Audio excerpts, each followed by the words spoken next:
ফুরাত নদী বা ইউফ্রেটিস সম্পর্কে বিশ্বনবী হজরত মুহাম্মদ সাল্লাল্লাহু আলাইহি ওয়াসাল্লামের ভবিষ্যদ্বাণীটি ইসলামের দৃষ্টিতে কিয়ামতের অন্যতম একটি নিদর্শন বা আলামত। হাদিস শরীফে এই নদী শুকিয়ে যাওয়া এবং সেখান থেকে স্বর্ণের পাহাড় ভেসে ওঠার বিষয়ে সুস্পষ্ট ইঙ্গিত দেওয়া হয়েছে। ১. স্বর্ণের পাহাড় ভেসে ওঠা ও ভয়াবহ যুদ্ধ। হজরত আবু হুরায়রা রাদিয়াল্লাহু থেকে বর্ণিত, রাসূলুল্লাহ সাল্লাল্লাহু আলাইহি ওয়াসাল্লাম বলেছেন, ততক্ষণ পর্যন্ত কিয়ামত সংঘটিত হবে না যতক্ষণ না ফুরাত নদী শুকিয়ে যাবে এবং তা থেকে একটি স্বর্ণের পাহাড়, কোনো বর্ণনায় স্বর্ণের খনি ভেসে উঠবে। মানুষ তা পাওয়ার জন্য একে অপরের সাথে লড়াই করবে। এই যুদ্ধে শতকরা ৯৯ জন মানুষ নিহত হবে, কিন্তু তাদের প্রত্যেকেই ভাববে যে হয়তো আমি সেই ব্যক্তি যে বেঁচে যাবে এবং স্বর্ণ পাবে।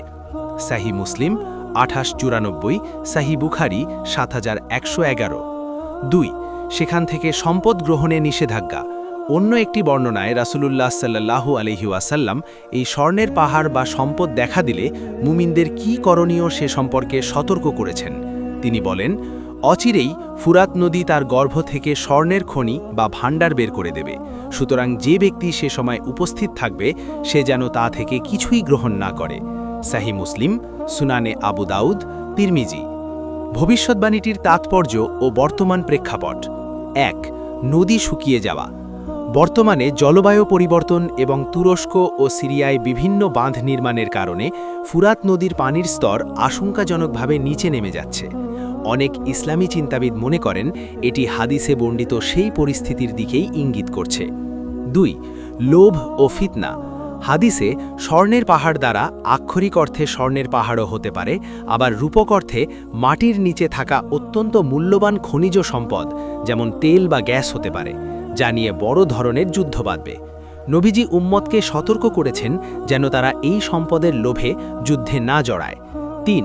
নিহত হওয়ার হার। হাদিস অনুযায়ী এই সম্পদ দখলের যুদ্ধে ১০০ জনের মধ্যে ৯৯ জনই মারা যাবে, অর্থাৎ এটি হবে একটি মহাযুদ্ধ বা ভয়াবহ সংঘাত। সার কথা হল, ফুরাত নদী শুকিয়ে যাওয়া কিয়ামতের আলামতগুলোর মধ্যে একটি। মুমিনদের নির্দেশ হল, যদি এমন পরিস্থিতি তৈরি হয় তবে তারা যেন লোভ সংবরণ করে এবং ওই ফিতনা বা সংঘাত থেকে নিজেদের দূরে রাখে। ফুরাত নদী বা ইউফ্রেটিস সম্পর্কে বিশ্বনবী হজরত মুহাম্মদ সাল্লাল্লাহু আলাইহি ওয়াসাল্লামের ভবিষ্যদ্বাণীটি ইসলামের দৃষ্টিতে কিয়ামতের অন্যতম একটি নিদর্শন বা আলামত। হাদিস শরীফে এই নদী শুকিয়ে যাওয়া এবং সেখান থেকে স্বর্ণের পাহাড় ভেসে ওঠার বিষয়ে সুস্পষ্ট ইঙ্গিত দেওয়া হয়েছে। ১. স্বর্ণের পাহাড় ভেসে ওঠা ও ভয়াবহ যুদ্ধ। হজরত আবু হুরায়রা রাদিয়াল্লাহু থেকে বর্ণিত, রাসূলুল্লাহ সাল্লাল্লাহু আলাইহি ওয়াসাল্লাম বলেছেন, ততক্ষণ পর্যন্ত কিয়ামত সংঘটিত হবে না যতক্ষণ না ফুরাত নদী শুকিয়ে যাবে এবং তা থেকে একটি স্বর্ণের পাহাড়, কোনো বর্ণনায় স্বর্ণের খনি ভেসে উঠবে। মানুষ তা পাওয়ার জন্য একে অপরের সাথে লড়াই করবে। এই যুদ্ধে শতকরা ৯৯ জন মানুষ নিহত হবে, কিন্তু তাদের প্রত্যেকেই ভাববে যে হয়তো আমি সেই ব্যক্তি যে বেঁচে যাবে এবং স্বর্ণ পাবে। সাহি মুসলিম ২৮৯৪, সাহি বুখারি ৭১১১। ২. সেখান থেকে সম্পদ গ্রহণে নিষেধাজ্ঞা। অন্য একটি বর্ণনায় রাসূলুল্লাহ সাল্লাল্লাহু আলাইহি ওয়াসাল্লাম এই স্বর্ণের পাহাড় বা সম্পদ দেখা দিলে মুমিনদের কি করণীয় সে সম্পর্কে সতর্ক করেছেন। তিনি বলেন, অচিরেই ফুরাত নদী তার গর্ভ থেকে স্বর্ণের খনি বা ভাণ্ডার বের করে দেবে, সুতরাং যে ব্যক্তি সে সময় উপস্থিত থাকবে সে যেন তা থেকে কিছুই গ্রহণ না করে। সাহি মুসলিম, সুনানে আবু দাউদ, তিরমিজি। ভবিষ্যদ্বাণীটির তাৎপর্য ও বর্তমান প্রেক্ষাপট। ১. নদী শুকিয়ে যাওয়া। বর্তমানে জলবায়ু পরিবর্তন এবং তুরস্ক ও সিরিয়ায় বিভিন্ন বাঁধ নির্মাণের কারণে ফুরাত নদীর পানির স্তর আশঙ্কাজনকভাবে নিচে নেমে যাচ্ছে। অনেক ইসলামী চিন্তাবিদ মনে করেন এটি হাদিসে বর্ণিত সেই পরিস্থিতির দিকেই ইঙ্গিত করছে। ২. লোভ ও ফিতনা। হাদিসে স্বর্ণের পাহাড় দ্বারা আক্ষরিক অর্থে স্বর্ণের পাহাড়ও হতে পারে, আবার রূপক অর্থে মাটির নিচে থাকা অত্যন্ত মূল্যবান খনিজ সম্পদ যেমন তেল বা গ্যাস হতে পারে, যা নিয়ে বড় ধরনের যুদ্ধ বাঁধবে। নবীজি উম্মতকে সতর্ক করেছেন যেন তারা এই সম্পদের লোভে যুদ্ধে না জড়ায়। ৩. নিহত হওয়ার হার। হাদিস অনুযায়ী এই সম্পদ দখলের যুদ্ধে ১০০ জনের মধ্যে ৯৯ জনই মারা যাবে, অর্থাৎ এটি হবে একটি মহাযুদ্ধ বা ভয়াবহ সংঘাত। সার কথা হল, ফুরাত নদী শুকিয়ে যাওয়া কিয়ামতের আলামতগুলোর মধ্যে একটি। মুমিনদের নির্দেশ হল, যদি এমন পরিস্থিতি তৈরি হয় তবে তারা যেন লোভ সংবরণ করে এবং ওই ফিতনা বা সংঘাত থেকে নিজেদের দূরে রাখে। ফুরাত নদী বা ইউফ্রেটিস সম্পর্কে বিশ্বনবী হযরত মুহাম্মদ সাল্লাল্লাহু আলাইহি ওয়াসাল্লামের ভবিষ্যৎবাণীটি ইসলামের দৃষ্টিতে কিয়ামতের অন্যতম একটি নিদর্শন বা আলামত। হাদিস শরীফে এই নদী শুকিয়ে যাওয়া এবং সেখান থেকে স্বর্ণের পাহাড় ভেসে ওঠার বিষয়ে সুস্পষ্ট ইঙ্গিত দেওয়া হয়েছে। ১. স্বর্ণের পাহাড় ভেসে ওঠা ও ভয়াবহ যুদ্ধ। হযরত আবু হুরায়রা রাদিয়াল্লাহু থেকে বর্ণিত, রাসূলুল্লাহ সাল্লাল্লাহু আলাইহি ওয়াসাল্লাম বলেছেন, ততক্ষণ পর্যন্ত কিয়ামত সংঘটিত হবে না যতক্ষণ না ফুরাত নদী শুকিয়ে যাবে এবং তা থেকে একটি স্বর্ণের পাহাড়, কোনো বর্ণনায় স্বর্ণের খনি ভেসে উঠবে।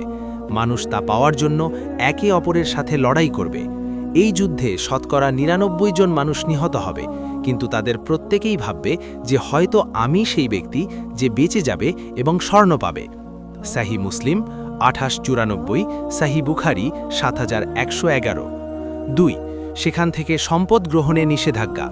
অন্য একটি বর্ণনায় রাসূলুল্লাহ সাল্লাল্লাহু আলাইহি ওয়াসাল্লাম এই স্বর্ণের পাহাড় বা সম্পদ দেখা দিলে মুমিনদের কি করণীয় সে সম্পর্কে সতর্ক করেছেন। তিনি বলেন, অচিরেই ফুরাত নদী তার গর্ভ থেকে স্বর্ণের খনি বা ভাণ্ডার বের করে দেবে, সুতরাং যে ব্যক্তি সে সময় উপস্থিত থাকবে সে যেন তা থেকে কিছুই গ্রহণ না করে। সাহি মুসলিম, সুনানে আবু দাউদ, তিরমিজি। ভবিষ্যৎবাণীটির তাৎপর্য ও বর্তমান প্রেক্ষাপট। ১. নদী শুকিয়ে যাওয়া। বর্তমানে জলবায়ু পরিবর্তন এবং তুরস্ক ও সিরিয়ায় বিভিন্ন বাঁধ নির্মাণের কারণে ফুরাত নদীর পানির স্তর আশঙ্কাজনকভাবে নিচে নেমে যাচ্ছে।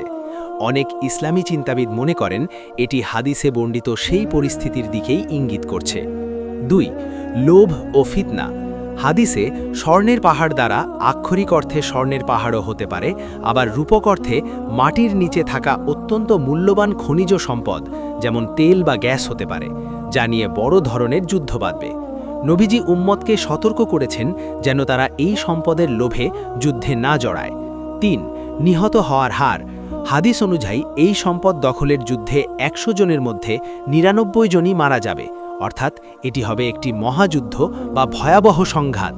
সার কথা হল, ফুরাত নদী শুকিয়ে যাওয়া কিয়ামতের আলামতগুলোর মধ্যে একটি। মুমিনদের নির্দেশ হল, যদি এমন পরিস্থিতি তৈরি হয় তবে তারা যেন লোভ সংবরণ করে এবং ওই ফিতনা বা সংঘাত থেকে নিজেদের দূরে রাখে।